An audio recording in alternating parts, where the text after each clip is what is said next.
வா கிளம்பலாம். எங்க துணி எடுக்க தீபாவளிக்கு.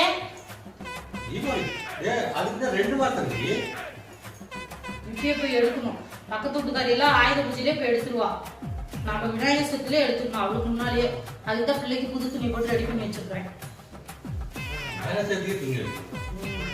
விநாயகர் சதுர்த்திக்கு போய் தீபாவளி துணி எடுக்கணும். அவளுக்கு முன்னாடியே நான் எடுத்துக்கணும். இப்ப போய் எடுத்துட்டு சின்ன 2 மாசத்துல 2 கிலோ ஏறி போயிடுவேன். அப்புறம் எடுத்த துணி 10 திருப்பி போய் தீபாவளிக்கு எடுப்பேன். இவன் பண்ண நியூ இயர்க்கே லிஸ்ட் போட்டுரு. வருஷம் பூரா என்னென்ன பண்டிகை வருதுன்னு ஒன்னா போய் நியூ இயர்க்கே எடுத்துட்டு வந்துடுவோம்.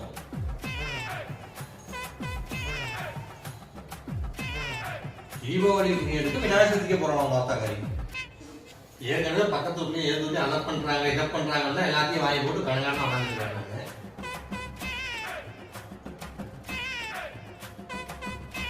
பக்கத்து வீட்டுல ஆயுத பூஜைக்கு போய் எடுத்தாங்கன்னா உங்க அம்மா விநாயகர் சதுர்த்திக்கே போய் எடுக்கணும். என்னைக்கு பக்கத்து வீட்டுல சூடு போட்டுதான் வரீங்களா அன்னைக்கு தான் வாழ்க்கை ஒதுக்கணும்.